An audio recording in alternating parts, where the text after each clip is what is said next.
Hello hi friends. ഇപ്പം ഞാനുള്ളത് കോട്ടയത്താണ് കേട്ടോ, എൻ്റെ അനിയത്തിൻ്റെ വീട്ടിലാണ്. അപ്പോൾ ഞങ്ങൾ നാളെ മൂന്നാർ ടൂർ പോവുകയാണ്. അപ്പോൾ അതിന് വേണ്ടിയാണ് ഇന്നേ വന്നിവിടെ സ്റ്റേ ചെയ്തിരിക്കുന്നത്. പിന്നെ ഇപ്പോൾ ഞങ്ങൾ പോകുന്നത് വേറെ സ്ഥലത്താണ് കേട്ടോ. അതിനുള്ള ഒരുക്കങ്ങളും ബഹളവുമാണ് ഈ കണ്ടുകൊണ്ടിരിക്കുന്നത്. ഈ ആമിക്കുട്ടൻ ഇപ്പം കരയുന്നത് ഞാൻ ആമിയെ ഒറ്റക്കാക്കിയിട്ട് എങ്ങോട്ടോ പോകണമെന്ന് ചിന്തിച്ചിട്ടാണ് ഈ കരയുന്നത് കേട്ടോ. പിന്നെ ഇതാണ് കേട്ടോ ചിക്കു, എൻ്റെ അനിയത്തിയുടെ ഹസ്ബൻഡ്, എൻ്റെ അനിയൻ. അപ്പോൾ ചിക്കുവിൻ്റെ സ്ഥലമാണ് കേട്ടോ കോട്ടയം. ഞാനും ആദ്യം ഇവിടെ ഇന്ന് സ്റ്റേ ആണ്. നാളെ ഞങ്ങളെല്ലാവരും കൂടെ യാത്ര പോവുകയാണ്. അപ്പോൾ ഈ ആമിക്കുട്ടനെന്ന് വെച്ചാൽ എന്നെ ഇടവും വലവും തിരിയാൻ സമ്മതിക്കാത്തൊരു കുഞ്ഞാവയാണ് കേട്ടോ. കണ്ടു കഴിഞ്ഞാൽ പിന്നെ ഞാൻ ഹരിയെ പോലെ എടുക്കുന്നത് ആമിക്ക് ഇഷ്ടമില്ല. അങ്ങനത്തെ ഒരു സ്നേഹം അറ്റാച്ച്മെൻറ്റാണ് കേട്ടോ കുഞ്ഞിന്. ഇപ്പം മനസ്സിലായില്ലേ ഞങ്ങൾ എവിടെയാണ് വന്നതെന്ന്? കോട്ടയത്തല്ല, ലുലുലാട്ടോ വന്നേക്കുന്നത്. പിന്നെ പ്രത്യേകിച്ചൊന്നും വാങ്ങാനുള്ള കാര്യം, ഞാൻ ആലപ്പുഴ വെച്ച് തന്നെ എല്ലാം എൻ്റെ പെട്ടികളും സാധനങ്ങളും എല്ലാം നല്ല വെൽ പാക്ക്ഡ് ആക്കിയാണ് വന്നേക്കുന്നത്.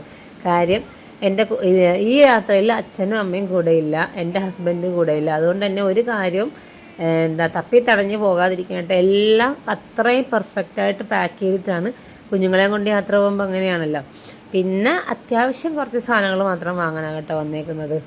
പിന്നെ ഇവിടെ വന്നപ്പോഴേ ഹരിക്കെന്നല്ല എല്ലാവർക്കും ഇഷ്ടപ്പെടുന്ന കുറേ ക്യൂട്ടായിട്ടുള്ള ഐറ്റംസ് ഉണ്ടായിരുന്നു കേട്ടോ. അതിലൊന്ന് കേട്ടോ ഇത് മറ്റേ ബാത്ത് സ്ക്രബ്ബറില്ലേ, അതിനകത്ത് തന്നെ ടോയ്സൊക്കെ അറ്റാച്ച്ഡ് ആക്കിയിട്ട് വെച്ചേക്കുന്നു. ഇതൊക്കെ കണ്ടപ്പോഴേക്കും ഹരിക്കുട്ടിന് ഭയങ്കര ഇഷ്ടപ്പെട്ടു. പക്ഷേ ഇപ്പം ഇതിൻ്റെ ആവശ്യമില്ലല്ലോ, അതുകൊണ്ട് ഞാൻ വാങ്ങിച്ചില്ല കേട്ടോ. പിന്നെ മസ്റ്റായിട്ട് വാങ്ങാൻ വന്നത് ഒരു കാർ ഫ്രഷ്നറുണ്ട്. അവരുടെ കാറിൽ ഫ്രഷ്നർ ഉണ്ടെങ്കിൽ പോലും എനിക്കത് പിടിക്കാത്തൊരു സ്മെല്ലാണ്. കാര്യം എനിക്ക് വണ്ടി ചുരുക്കും കാറ് ചുരുക്കും എനിക്ക് ഭയങ്കരമായിട്ടുണ്ട്. എനിക്കൊരു ബൈക്കിലോ ഓട്ടോയിലോ പോയാൽ പ്രശ്നമില്ല, കാറിൽ പോയാൽ വല്ലാത്ത പ്രശ്നം തന്നെ കേട്ടോ. പിന്നെ എവിടെ പോയാലും എനിക്ക് പെട്ടെന്ന് എൻ്റെ കണ്ണിലുടക്കുന്ന ഇങ്ങനത്തെ ബുക്കുകളാണ് കേട്ടോ, ഹരിക്കുട്ടിന് പഠിക്കാൻ പറ്റുന്ന ബുക്കുകൾ. അപ്പോൾ അതൊക്കെ ഇങ്ങനെ തപ്പി നിൽക്കും, ഹരിക്കുട്ടിന് ഇല്ലാത്ത ബുക്കുകൾ. അങ്ങനെ ഞാൻ ഇങ്ങനെ ഓപ്പോസിറ്റ്സ് വേർഡ്സ് വരുന്ന അങ്ങനത്തെ ഒരു ബുക്ക് തപ്പിയെടുത്തിട്ടുണ്ട് കേട്ടോ. ഹരിയും ധൃതി പിടിച്ചേരാൻ നോക്കിക്കൊണ്ടിരിക്കുക. പിന്നെ ഇതിങ്ങനെയുള്ള മിനി ബുക്സൊക്കെ ഹരിക്കുട്ടിന് ഉള്ളത് കൊണ്ട് തന്നെ ഇതൊന്നും വാങ്ങിച്ചില്ല. ഓപ്പോസിറ്റ് വേർഡ്സിൻ്റെ കേട്ടോ വാങ്ങിച്ചേക്കുന്നത്. പിന്നെ അവിടെ എനിക്ക് ഏറ്റവും കൂടുതൽ ഇഷ്ടപ്പെട്ട എന്താണെന്ന് അറിയാമോ? ഈ ഡയറിയാണ് കേട്ടോ. നല്ല ക്യൂട്ടായിട്ടുള്ള ഡയറിയാണ് കേട്ടോ. ഞാൻ എപ്പോഴെന്നല്ല, ഞാൻ ഹരിക്കുട്ടൻ്റെ ഓരോരോ മൈൽ സ്റ്റോൺ ഞാനിങ്ങനെ എഴുതി വെക്കാറുണ്ട് കേട്ടോ. പക്ഷേ അതിന് പറ്റിയൊരു അടിപൊളി ബുക്കാണ് കേട്ടോ. പക്ഷെ നമ്മളിപ്പോൾ വേറെ വഴിക്ക് പോകുന്നതുകൊണ്ട് ഞാൻ ഇതൊന്നും പർച്ചേസ് ചെയ്തിട്ടില്ല. എനിക്കിപ്പോൾ യാത്രയ്ക്ക് അത്യാവശ്യമായിട്ടുള്ള കാര്യങ്ങൾ മാത്രമേ വാങ്ങിച്ചിട്ടുള്ളേ. ഈ യൂണിക്കോൺ ഭയങ്കര ക്യൂട്ടായിട്ടില്ലേ, എനിക്ക് ഭയങ്കരമായിട്ട് ഇഷ്ടപ്പെട്ടു കേട്ടോ. പിന്നെ എനിക്ക് ഏറ്റവും ഇഷ്ടപ്പെട്ട എന്താ പറയുക, അത് ഈ വെജിറ്റബിൾസിൻ്റെ സെക്ഷനാണ് കേട്ടോ. ഇവിടെ ഇഷ്ടം പോലെ വെറൈറ്റി ആയിട്ടുള്ള വെജിറ്റബിൾസ് ഉണ്ട് കേട്ടോ. ഫോറിൻ കൺട്രീസിൽ നിന്നൊക്കെ അവരൊക്കെ ഉപയോഗിക്കുന്ന രീതിയിലുള്ള ഒത്തിരി വെജിറ്റബിൾസിൻ്റെ വെറൈറ്റികളുണ്ട്. ഇതെന്താണെന്ന് പറയുക, നമ്മുടെ തേങ്ങയുടെ പൊങ്ങില്ലേ, അതാണ് കേട്ടോ. പിന്നെ അതുപോലെ തന്നെ കട്ട് ചെയ്ത് വെച്ചേക്കുന്ന, അതായത് ഈ ജോലിക്കൊക്കെ പോകുന്നവർക്ക് പെട്ടെന്ന് ഉണ്ടാക്കാനൊക്കെ ആയിരിക്കും കട്ട് ചെയ്ത് വെച്ചിരിക്കുന്ന ഒത്തിരി വെജിറ്റബിൾസ്. അതുപോലെ ഈ സുക്കിനി, അത് ഞാൻ ഫസ്റ്റ് ടൈം നേരിട്ട് കാണുന്നത്.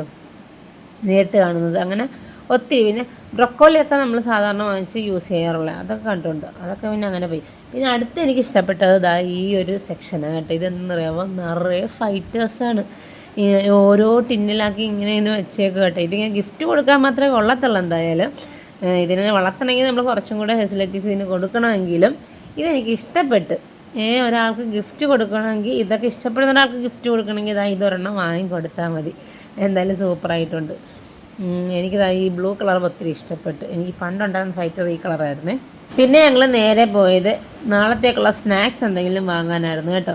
അങ്ങനെ സ്നാക്സൊക്കെ വാങ്ങി ഇരുന്നപ്പോഴാണ് ഹരിക്കുട്ടൻ കേക്ക് കണ്ടത്. അങ്ങനെ കേക്കൊക്കെ ഞങ്ങൾ വാങ്ങി ഞങ്ങളെല്ലാവരും കൂടെ കഴിച്ച്. ആ വീഡിയോ ഒന്നും എടുക്കാൻ പറ്റില്ല, കാര്യം എല്ലാ വീഡിയോയും കൂടെ കവർ ചെയ്യാൻ പറ്റില്ല. അങ്ങനെ അവിടെ നിന്ന് ഇറങ്ങിയപ്പോഴാണ് സാലഡ്സിൻ്റെ കൗണ്ടർ കണ്ടത്. അവിടെ നിന്ന് അങ്ങനെ ഞാനും വാങ്ങി മക്രോണി സാലഡ്. 250 ഗ്രാം 60 രൂപ കേട്ടോ. എന്തായാലും ഒരു 250 ഗ്രാം എന്തായാലും ഞാൻ വാങ്ങി. വീട്ടിൽ കൊണ്ടുവന്ന് പൊട്ടിച്ച് കഴിച്ചപ്പോഴാണ് എൻ്റെ പൊന്ന് സാറേ, ഒരു ടേസ്റ്റും ഇല്ല, എനിക്ക് ഇഷ്ടപ്പെട്ടില്ല. മാക്രോണി സാലഡ്സ് സാധാരണ ഞാൻ ഉണ്ടാക്കാറില്ല, പക്ഷെ എനിക്ക് ഒട്ടും ഇഷ്ടപ്പെട്ടില്ല. ഞാൻ വെറുതെ കാണിക്കുമ്പോൾ ഇങ്ങനെയൊക്കെ കൊള്ളാമെന്നൊക്കെ. എന്തായാലും സത്യസന്ധമായിട്ട് നമ്മൾ പറയണമല്ലോ, കൊള്ളത്തില്ല, എനിക്ക് ഇഷ്ടപ്പെട്ടില്ല. എന്തായാലും ഓക്കെ, ബൈ, പിന്നെ കാണാം. ഓക്കെ, ടാറ്റാ.